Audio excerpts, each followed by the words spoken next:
பிரான்சில் சமூக வீட்டு வசதி வீடுகளுக்கு கடும் தட்டுப்பாடு நிலவுகிறது.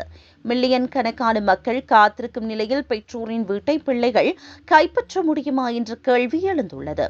பிரெஞ்சு சட்டத்தின்படி பெற்றோரின் சமூக வீட்டு வசதி குத்தகை உரிமையை பிள்ளைகளுக்கு மாற்றிக்கொள்ள முடியும். ஆனால் இதற்கு சில கடுமையான நிபந்தனைகளை எதிர்கால வாடகைதாரர் பூர்த்தி செய்ய வேண்டியது அவசியமாகும். தற்போதைய வாடகைதாரரின் இறப்பு அல்லது வீட்டை திடீரென கைவிட்டு செல்லும் சந்தர்ப்பங்களில் மட்டுமே இந்த குத்தகை மாற்றத்திற்கு அனுமதி உண்டு. திட்டமிட்ட இடமாற்றங்கள் இதற்கு ஒருபோதும் பொருந்தாது. புதிய வாடகைதாரர் பெற்றோர் வீட்டை விட்டு செல்வதற்கு அல்லது இறப்பதற்கு குறைந்தது 1 வருடத்திற்கு முன்பே அவர்களுடன் அந்த வீட்டில் வசித்திருக்க வேண்டும். இதற்கான ஆதாரங்களை சமர்ப்பிப்பது கட்டாயமாகும்.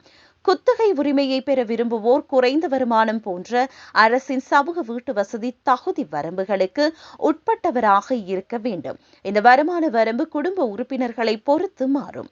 விண்ணப்பதாரர் தற்போதைய வாடகைதாரரின் நேரடி வாரிசாக இருக்க வேண்டும் அல்லது சிவில் கூட்டு பங்காளிகள் திருமண பந்தம் மூலமான உறவாகவும் இருக்க வேண்டும்.